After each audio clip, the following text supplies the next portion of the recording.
जा रहे हैं। आज कल की वीडियो है, 3 गैर मुस्लिम लड़कों ने मिल करके कॉलेज से बच्ची को बुलाया और उसको मार करके स्कॉर्पियो में ले गया। 3 दिन रेप किया और रेप करने के बाद उसके जिस्म को सरेआम ले करके फेंक दिया। आए दिन ये खबरें आ रही है।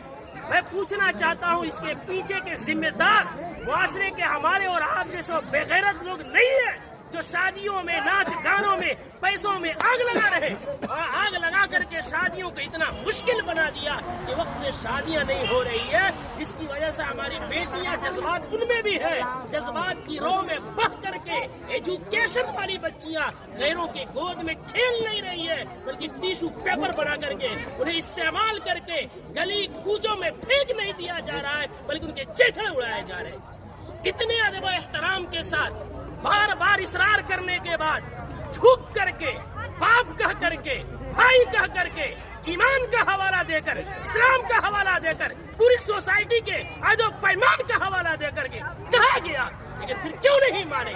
जुर्रत की बात है, हिम्मत की बात है। आखिर वो हिम्मत आई कहाँ से कि पूरा मुआशरा बाइकाट कर रहा है? आप ना चला रहे हैं, चौक पे नचा रहे हैं, पूरा बस्ती इस गुनाह से बचना चाहता है। खुदा का खौफ खाए हम लोग, कल क़यामत में क्या मुंह दिखाएंगे? पूरे गांव में नचाते हुए लेकर आते हैं, मस्जिद के सामने से लेकर आते हैं, पूरे गांव में। ये क्या है? इसको जिद नहीं कहते हैं तो और क्या कहते हैं? इसको हठधर्मी नहीं कहते हैं तो क्या कहते हैं?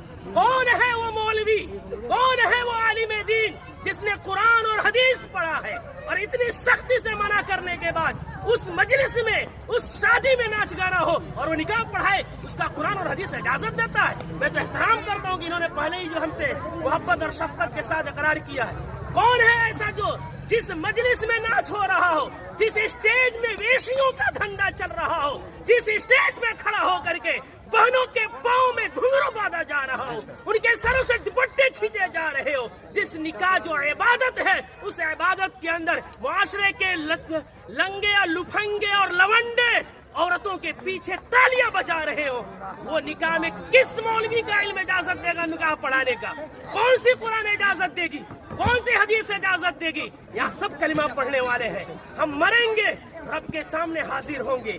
दुनिया की बात छोड़े, हमें ये खौफ क्यों नहीं आता कि निकाह एक इबादत है, नमाज भी इबादत है। नमाज में अगर कोई गाना बजाए, नमाज का मजाक है। निकाह में कोई गाना बजाए, वो निकाह का मजाक नहीं तो क्या है? जो मौलवी कुरान की आयत पढ़ेंगे उनका मजाक नहीं तो क्या है?